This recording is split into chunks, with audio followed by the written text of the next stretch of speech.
Welcome back. Smarter Markets is here at the FT Commodity Summit in Lausanne, and we're very happy to be joined by Helima Croft, Managing Director, Head of Global Commodity Strategy and Middle East and North Africa Research at RBC Capital Markets. It's great to have you back. Our third time having this FT Summit conversation. It is fantastic.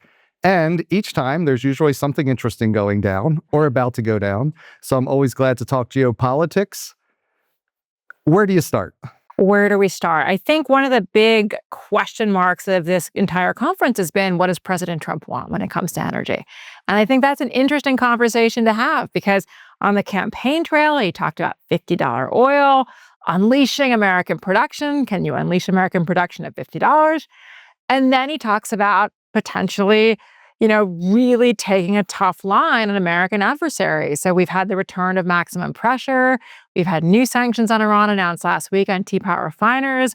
While we've been here, we've had the new concept of a secondary tariff. Usually we talk about secondary sanctions when we sit down together, but now we have secondary tariffs on Venezuela, basically 25% tariffs on Venezuelan imports into key markets like China and India. So much to discuss, like how does he get all of his competing objectives realized, or does something have to give? And I think that's the question everyone's trying to get to is, what does he want? What is I think people are searching, is this some sort of a policy? Is it some sort of objective in mind? But where do you think the president's coming from in terms of his strategy? I think the interesting question is, what is his most important priority? And so when we think about, tariffs, one of the things that's been so interesting versus Trump 1 and certainly previous administrations is his willingness to use tariffs to affect non-industrial, non-economic policy change. So it's Venezuela tariffs, the secondary tariffs. If you look at his Truth Social post yesterday, it was basically about, narco traffickers, and it was about migration, and then he brought up elections. And essentially you're looking at this as okay, we're going to impose these secondary tariffs, but, to what end are we achieving this in terms of getting a major behavior change in terms of Venezuela policy on migration? Are they supposed to have free and fair elections now? It's interesting to take a step back and saying, what's his top objective? And what is his top objective? I wish I knew. But what I do think is interesting is if we go forward in terms of, let's talk about the next couple weeks, we're going to have a real interesting question about how serious is he going to be about enforcing these tariffs and the new sanctions on Iran, because that could be potentially material for oil markets. If we really did start, trying to interdict ships, if we really tried to start squeezing Chinese refiners, ports that take Iranian barrels, are we going to go after potentially Malaysia because where some of the barrels are washed? There is a scope for, several 100,000, maybe 500, 750,000 of Iranian exports to come off the market. What does that do to price, and what's the backfill? Does he hope that Saudi Arabia will just rush to his aid like they did in 2018? Remember, we exited the Iranian nuclear agreement. We told the Saudis we were taking Iran to zero. That fateful OPEC meeting, June 2018, where basically they pushed through a 1 million barrel a day increase. And then we gave exemptions at the beginning of November, and the prices tanked. So I don't think that OPEC in Saudi is particularly eager to backfill a coercive American policy against one of their members, even a member they've had difficult relations with. I question again, if we were to see the full enforcement power of the United States brought to bear on Iran, how's that going to square with his desire for lower oil prices? Right. And if we talk Iran, we also, of course, have to talk Russia. A lot of conversations at the conference about Russian barrels and what's going to happen there. Even more conversations than on Iran, because there's a whole discussion about what does this mean for the whole host of commodity sanctions on Russia. We have metals that are sanctioned. We certainly have natural gas that's going to be open to a conversation. And I would say the question I ask right now is, are market participants getting ahead of themselves and thinking that you can remove sanctions like a light switch? Basically, switch them on, switch them off.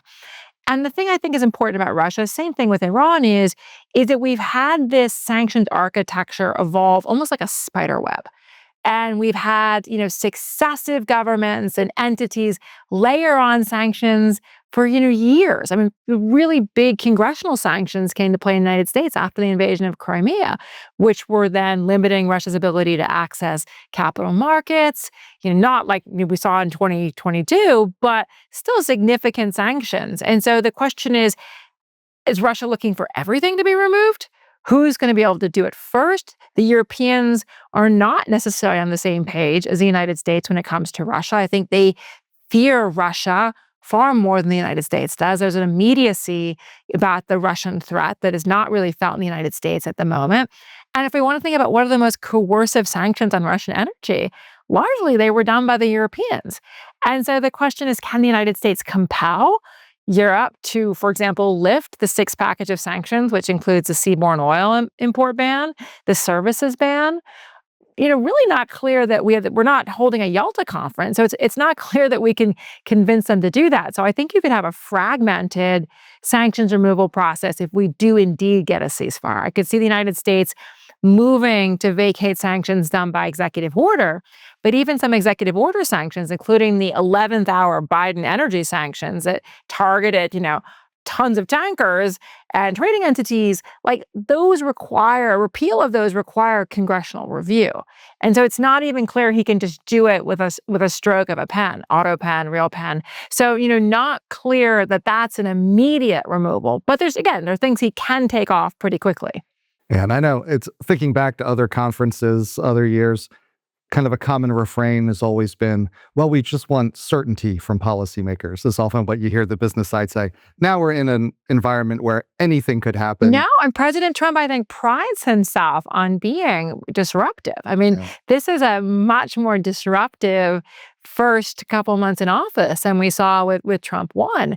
And so I think it's very hard for market participants to sort of gauge where we're going next. And again, I think about, tariff policy, the fact that he's prepared to use tariffs as de facto sanctions, I think makes it harder to figure out like what the end point is. Like if we think about, Canada tariffs, I mean, they're being deployed for a variety of reasons, including, fentanyl, including we want Canada to meet their NATO defense spending obligation. So the question becomes like, at what point have you satisfied President Trump that he's going to say, okay, you know what, you've met my terms when it comes to industrial policy, when it comes to, migration issues, when it comes to drug trafficking, when it comes to NATO defense spending, like we're using tariffs just in a very, very different way. And so it's a lot more opaque, the process of what's the end game, what's the wind down process.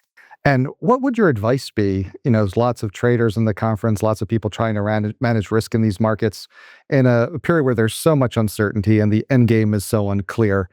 What's your advice? Well, what I think I would say when I tell clients is to think about who are the key influencers when it comes to President Trump. And I think we can go down the wrong path if we think it's people just like us, who are basically the most important voice in the room. And so I think there's a lot of emphasis on what is Scott Bessent thinking, the Treasury Secretary thinking, what is the Commerce Secretary thinking.